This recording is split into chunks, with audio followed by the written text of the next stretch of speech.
इस उत्तर प्रदेश में, उत्तर प्रदेश ने भेजा है। उत्तर प्रदेश सुनहरी पन्नों में लिपटा हुआ है। उत्तर प्रदेश देश की राजनीति की दिशा और दशा तय करता है। आज उत्तर प्रदेश दिशा विहीन हो गया है। महिलाओं के बारे में अत्याचार प्रदेश बन गया है। नौजवानों के लिए बेकार प्रदेश बन गया है। किसानों के लिए लाचार प्रदेश बन गया है। और कारोबारियों, व्यापारियों के लिए ये बेकार प्रदेश बन गया है। आज डबल इंजन की सरकार किसी को सहारा नहीं दे पा रही है। ये समस्याओं को उलझा रही हैं। लोगों में अफरा तफरी मच गई है कि अब हम क्या करें। महंगाई बढ़ रही है, बेरोजगारी बढ़ गई है, दलितों पर अत्याचार बढ़ गया है, बेटी पढ़ाओ और बेटी बढ़ाओ के नारे खोखले हो गए हैं। लोग समझ नहीं पा रहे हैं कि हम किधर जाएं। समाजवादी पार्टी की तरफ आशा भरी नजरों से देख रहे हैं। अब आपके सामने समाजवादी पार्टी परिवर्तन के लिए तैयार है, क्योंकि ये प्रदेश परिवर्तन चाहता है। और परिवर्तन के लिए समाजवादी पार्टी ने जो अपना घोषणा पत्र तैयार किया है, उस घोषणा पत्र में पार्टी ने सभी वर्गों के लिए लाभ की चीजें रखी हुई है। पार्टी ने सबसे पहले जो अपना घोषणा पत्र बनाया है, बड़े इरादे के साथ, ठोस हौसलों के साथ बनाया है, जिसमें बेटियों की आस है, महिलाओं का सम्मान है, नौजवानों के लिए नौकरियां हैं, किसानों के लिए खुशहाली है। और सबसे बड़ी बात है, डॉक्टर लोहिया, डॉक्टर अंबेडकर को सपनों को साकार करने के लिए ये पार्टी उनके रास्ते पर चल पड़ी है।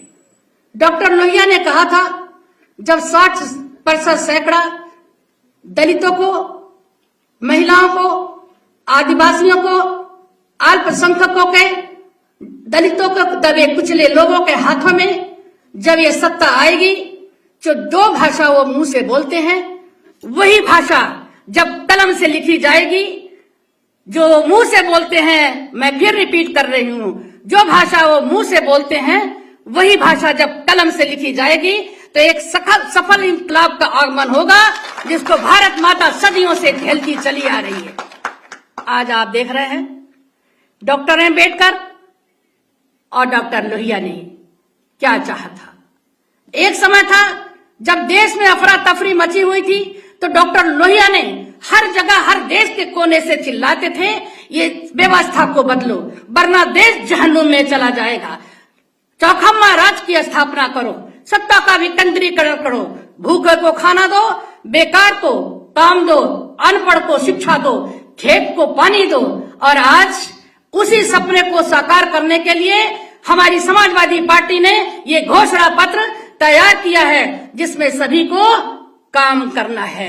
आज आप देख रहे हैं कि माननीय अखिलेश जी ने और हमारे गठजोड़ की जो पार्टियां आई हैं, सब दलित, पिछड़े, डॉक्टर लोहिया के सपने को साकार करने वाले लोग हैं और डॉक्टर अंबेडकर के सपने को साकार करने वाले लोग हैं।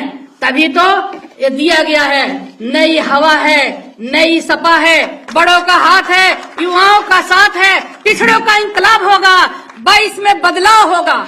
निश्चित तौर से बदलाव के बयार बह रही है। अब ये रुकने वाली नहीं है। विजय रथ यात्रा को माननीय राष्ट्रीय अध्यक्ष जी ने जब निकाला था, तो रात भर लोग जग करके विजय यात्रा का स्वागत कर रहे थे। भाजपा ने देखा कि भूखे नंगे, दबे कुचले लोग आज रात भर रथ का यात्रा कर रहे हैं। भाजपा के लोगों ने एक विजय यात्रा के पीछे 7 यात्राएं लगा दी। बहन स्मृति ईरानी, उन्होंने रथ यात्रा का शुरुआत किया जौनपुर से, बलिया से शुरुआत हुई। मध्य प्रदेश के मुख्यमंत्री ने शिवराज जी ने आकर के बलिया से किया। माननीय राजनाथ जी ने, जो रक्षा मंत्री हैं, इन्होंने झांसी से किया। और जेपी नड्डा जी ने फैजाबाद से शुरू किया। माननीय योगी महाराज जी ने मथुरा से शुरू किया। पर हमारी विजय रथ यात्रा को रोक नहीं पाए। इनकी रथ यात्रा कहां चली गई, कुछ पता नहीं चला। मैं बताना चाहती हूं मेरे भाइयों, मेरे बहनों, आज उत्तर प्रदेश में डॉक्टर लोहिया, डॉक्टर अंबेडकर के चरणों पर चल करके ये नई हवा और नई रोशनी के रूप में आपके सामने चल रहा है। आपको याद दिलाना चाहती हूं सबसे पहले कि आप उत्तर प्रदेश में, सवाल पूछ रहा उत्तर प्रदेश, 5 वर्षों से भाजपा ने जो किया सबने देखा है। 3 महीने से आप देख रहे हैं, रैलियां हो रही हैं, प्रदर्शन हो रहे हैं। ये पैसा किसका जा रहा है? पानी की तरह बहाया जा रहा है पैसा। ये जनता का पैसा बहाया जा रहा है। इस रैलियों में मर्यादाएं टूट रही हैं। किस किस तरह के भाषा का प्रयोग किया जा रहा है। मीडिया भी सुर तान रहा है। एग्जिट पोल अपने पक्ष में दिखाए जा रहे हैं। इतना कंफ्यूजन पैदा किया जा रहा है। पर उत्तर प्रदेश अब देख रहा है, सुन रहा है। उत्तर प्रदेश अब सवाल पूछेगा। उत्तर प्रदेश की 403 विधानसभाओं से एक साथ आवाज आएगी। आप बताओ, है डबल इंजन की सरकार, जब गोरखपुर में 100 बच्चे ऑक्सीजन के चपेट में आ गए थे, उत्तर प्रदेश में 100 बच्चे जब ऑक्सीजन के अभाव में मर गए थे, उसी जगह आपने 42,000 करोड़ कुंभ के मेले के लिए आवंटित किया था। ऑक्सीजन के लिए आपके पैसे नहीं थे। वो रोते हुए बिलखते हुए नौनिहाल अपनी माँ की गोदियों को सुन करके चले गए। आज वो माए पूछ रही हैं, माननीय योगी जी, आप गोरखपुर के रहने वाले हैं, आप मुख्यमंत्री हैं, हमारे बच्चों को आप इलाज नहीं दे पाए। ये ऑक्सीजन की ही बात नहीं है। कोरोना में आप लोगों ने देखा, कोरोना में मालूम था मोदी जी को विदेशों में कोरोना बुरी तरह से फैल रहा है, पर मोदी जी ने क्या कहा? तालियां बजाओ, थालियां बजाओ, शंख बजाओ। मैं कहना चाहती हूं, अगर समय रहते आपने इलाज की व्यवस्था कर लिया होता, डॉक्टर की व्यवस्था कर लिया होता, ऑक्सीजन की व्यवस्था कर लिया होता, तो क्या लोग इतने लोग मर जाते? आप अगर समय से रेलगाड़ियां चला दिए होते, बसें चला दिए होते, तो लोग सड़कों पर बिलबिलाते हुए घूम रहे थे। जो महिलाएं अपने सर पर गठरी लिए हुए, पेट में बच्चा लिए हुए भूखे सड़कों पर चल रही थी, जो बेटी अपने 80 साल के बाप को साइकिल पर ढो रही थी, जो लोग घिसते घिसते सड़कों पर चल रहे थे और घर पहुंचने से पहले सैकड़ों लोग मर गए थे, क्या वो लोग भूल पाएंगे? आपने समय रहते हुए दवाइयों की व्यवस्था नहीं किया। आप लोग पढ़ रहे होंगे, अखबारों में भी पढ़ा होगा, टेलीविजन पर भी देखा होगा। एक महिला अपने पति को ले जा रही थी, अपने मुंह से सांस दे रही थी क्योंकि ऑक्सीजन नहीं मिला, लेकिन वो महिला अपने पति को नहीं बचा पाई। इस तरह से एक ही नहीं, बहुत सारी ऐसी इस घटनाएं हैं। आपने कहा था गंगा मैया ने हमें बुलाया है। उमा भारती जी ने कहा था, अगर गंगा मैया को मैं साफ नहीं कर पाई तो मैं जल समाधि ले लूंगी। मैं आज आपसे पूछना चाहती हूं कि आपने गंगा मैया को लाशों से पाट दिया, क्या आपने जल समाधि लिया? क्या आपने कहा गंगा मैया साफ हो गई? आज तो गंगा मैया खुद शर्मिंदा है। आज आप गंगा मैया ये पूछ रही है कि ये बताओ कि आज तुमने जो कसम खाई थी यहाँ पर आकर के, तुमने क्या हमारी सफाई कर दी? आज इस देश के, आज इस प्रदेश के नौजवान पूछ रहे हैं, जन धन योजना हमारी खुलाया तुमने। हम लोग रास्ते में लाइन लगा लगा करके हम लोगों ने खाता खुलवाया। आप बताओ हमारे 15 लाख रुपए कहां गए? हमारे वो 15 लाख रुपए कब मिलेंगे? इस प्रदेश का नौजवान इस देश का नौजवान आज कह रहा है हमारे 2 करोड़ नौकरियां कहां गए। जो नौजवान अपनी डिग्री लेकर के सड़कों पर घूम रहा है, जिनके माँ बाप, बूढ़े माँ बाप ने पढ़ा करके, खेत बेच करके, कर्ज लेकर के बच्चों को पढ़ाया कि ये हमारे लाठी का सहारा बनेगा, आज वो नौजवान नौकरी ना मिलने की वजह से बाप के कंधों पर बोझ बन गया है। मैं पूछना चाहती हूँ, क्या ऐसी सरकार बनाने के लिए आपको वोट दिया गया था? आपको डबल इंजन की सरकार बनाने के लिए मैं कहना चाहती हूँ, बेटी पढ़ाओ और बेटी बचाओ कि ये खोखले नारे बन गए हैं। आज बेटियां कहाँ हैं? बेटियां इंसाफ मांग रही हैं। आज बेटियां आपसे इंसाफ मांग रही हैं। आपने कहा था किसानों की आय 2 गुनी कर देंगे, आज किसान भी आपको मांग रहा है कि आप बताइए हमारे कहाँ गए 2 गुनी आय के। मैं किसान भाइयों से कहना चाहती हूँ, मैं किसान भाइयों को नमस्कार करना चाहती हूँ। आपने जो संघर्ष दिखाया है, आपने बरसात में, आंधियों में, तूफान में, पानी की बौछारों में रह करके जो संघर्ष किया है, उसको सिर्फ भारतवर्ष ने नहीं बल्कि दुनिया ने देखा है कि किस तरह से आपने एक दृढ़ संकल्प के साथ आपने अपने आंदोलन को इतना तीव्र कर दिया कि सरकार को झुकना पड़ा है। आपके साथ महिलाएं भी थी, महिलाओं ने आपका साथ कंधे से कंधा मिला करके दिया था, छोटे छोटे बच्चों ने भी साथ दिया था। आज आपका युवा पीढ़ी दृढ़ संकल्प के साथ है। वो खेतों में अनाज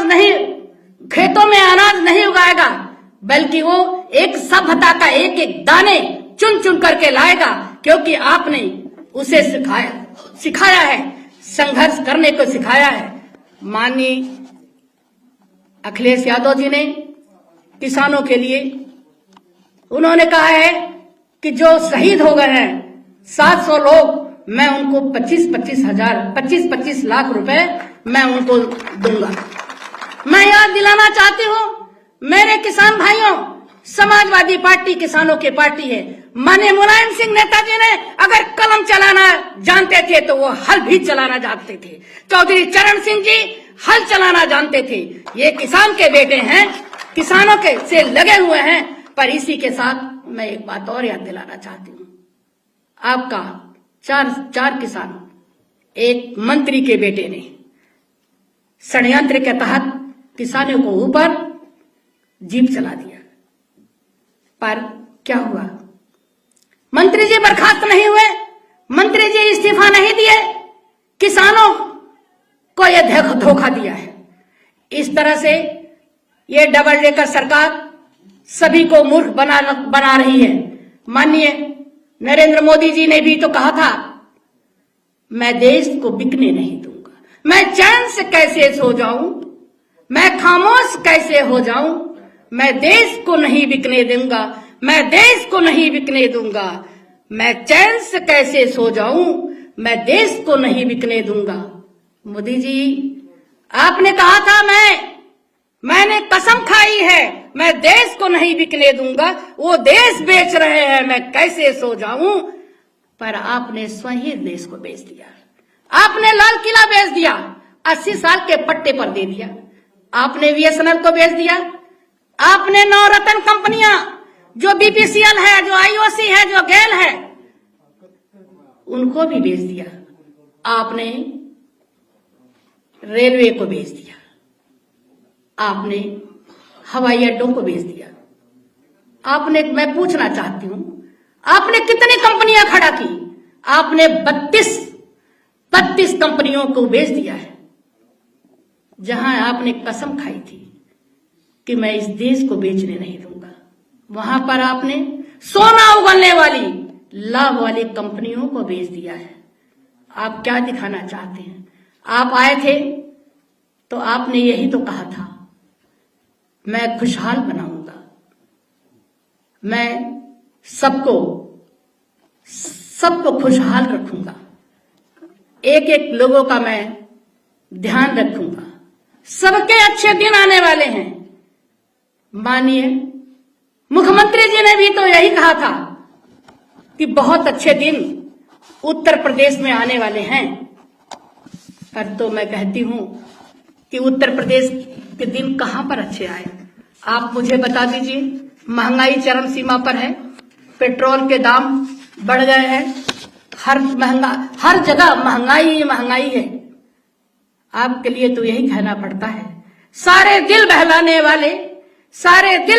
वाले लोग कहां अब धोखा खाने वाले। यूपी के है सुल्तान, तुझे मालूम नहीं, तेरे ही अच्छे दिन आने वाले, तेरे ही अच्छे दिन जाने वाले। निश्चित तौर पर जनता परिवर्तन चाहती है और आपके अब अच्छे दिन जाने वाले हैं। हमारी सरकार ने जो आज 300 यूनिट बिजली फ्री देने का ऐलान किया है, वो ऐलान अगर आप जोड़ें तो पर महीना 100 रुपया का फायदा होगा, क्योंकि 7 रुपए यूनिट का दाम है। और भी जोड़ लीजिए तो उसमें आपको फायदा होगा। हमारी बहनों को 1500 रुपए महीना पेंशन देने का वादा किया है। अगर एक महिला बाजार जाती है 1500 रुपए लेकर के तो 75 किलो उसको गेहूं मिलेगा। आप एक बोरे में जिसमें बड़ी बड़ी फोटो आपकी हैं राशन भेज रहे हैं, पर उस राशन को आपने ये कहा है कि मैं मार्च तक ही इस राशन को मैं दे पाऊंगा, पर माननीय हमारे राष्ट्रीय अध्यक्ष जी ने कहा है कि ये राशन मैं 5 वर्षों तक आपको लगातार देता है। मैं दलित समाज की बात करना चाहती हूं। ये भाजपा की सरकार डबल इंजन की सरकार है। आपने देखा होगा यूपी में दलितों के खिलाफ हिंसक अपराध के मामलों में देश नंबर 1 बन गया है। यहां एसटी एसटी के खिलाफ सबसे ज्यादा हिंसक अपराध हो रहा है। एनसीबी आरबी के आंकड़े 2021 के हैं। 2020 में देश के दलितों के खिलाफ कुल 50,291 मामले दर्ज हुए, जिसमें से अकेले सिर्फ उत्तर प्रदेश में 12,714 मामले दर्ज हुए। 2019 की तुलना में दलितों के खिलाफ होने वाले अपराधों का आंकड़ा बढ़ा है। मैं आपको पिछली साल की एक घटना बताती हूं। मैं तो घटना ही कहूंगी क्योंकि ये दलितों से लगा हुआ मामला है। आपने देखा होगा माननीय मुख्यमंत्री जी से लगा हुआ एक जिला है कुशीनगर। पहले ये देवरिया जिले में आता था, अब ये अलग जिला बन गया है। माननीय मुख्यमंत्री जी को उस जिले में दौरा करना था। एक गांव में दलितों के बस्तियों में जाना था। इन्होंने साबुन बंटवाया, शैम्पू बंटवाई, ब्रश बंटवाया, पाउडर बंटवाया, तौलिया बंटवाया। वहां के गांव की खूब सफाई हुई ताकि मोदी जी जाए, दलितों के पसीना की बदबू उनके नाक में ना आए। ये बदबू नहीं सहन कर सकते थे। ये दलितों का अपमान है। आज तुम्हें जब वोट लेना है तो हमें खुशबू नजर आ रही है और नहीं तो हम पे बदबू आती है। मैं दलित समाज से कहना चाहती हूं, क्योंकि मैं दलित समाज की खुद बेटी हूं, वोट देते समय अपने अपमान को याद रखना।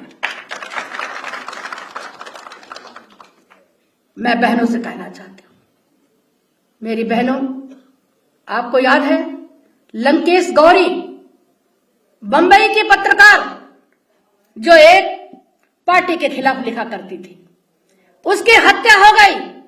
जाते जाते कह गई थी, मेरे बलिदान को याद रखना और वोट देते समय गौरी लंकेश को याद रखना। आपको हाथरस की बेटी की कहानी बताती हूं।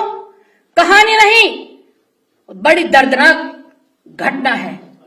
जब उस बेटी के साथ नरभक्षियों ने जब बलात्कार किया, उसकी हत्या कर दी, उसके लाश को गांव में ले जाकर के उसके माँ बाप को दिखाए बिना उनके परमिशन के पेट्रोल डाल करके शासन के षड्यंत्र से जला दिया गया। आज उसकी आत्मा पूछ रही है कि उत्तर प्रदेश के मेरे बहन और भाइयों, तुम्हें कसम है, याद रखना कि तुम्हारी ये बहन आज ये तुमसे पूछेगी कि तुम्हारा एक गलत वोट अगर चला गया तो इस बहन के साथ अन्याय हो जाएगा। आपको खीरी की चुनाव के दरमियान महिला का चीरहरण हुआ था। क्या हमें अधिकार नहीं है कि हम चुनाव लड़ सकें? अगर हम पर्चा भरेंगे तो हमारा चीरहरण हो जाएगा, हमें पर्चा नहीं भरने दिया जाएगा, हमें चुनाव नहीं लड़ने दिया जाएगा। सब महिलाएं जो चुनाव लड़ती हैं वो कसम खा ली हैं कि हम एक भी वोट अपना बाहर नहीं जाने देंगे। हम अपना एक एक वोट परिवर्तन के लिए, समाजवादी पार्टी के लिए हमारा एक एक वोट जाएगा। इसी के साथ कहना चाहती हूं कि जो हमारे साथ हमारे गठबंधन के हमारे नेतागण आए हैं, हम उनका स्वागत करना चाहते हैं क्योंकि वो परिवर्तन लेना चाहते हैं। और ये इनके लिए कहना चाहती हूं, कह दो अधियारों से कहीं और जा बसे, कह दो अधियारों से कहीं और जा बसे, मेरे घर रोशनी का सैलाब आया है। निश्चित तौर से आप लोग इस पार्टी में आकर के जो हमें ऊर्जा दे रहे हैं, जो माननीय अध्यक्ष जी को आगे ले जाने का काम कर रहे हैं, जो आप सब लोग आकर के एकजुट होकर के डॉक्टर लोहिया के सपनों को आगे बढ़ाना चाहते हैं, डॉक्टर अम्बेडकर को सम्मान देना चाहते हैं, निश्चित तौर से समाजवादी पार्टी की सरकार बननी निश्चित हो गई है। तभी तो आप कहते हैं कि आप फिर से दोहराऊंगी, नई हवा है, नई सपा है, बड़ों का हाथ है, युवाओं का साथ है।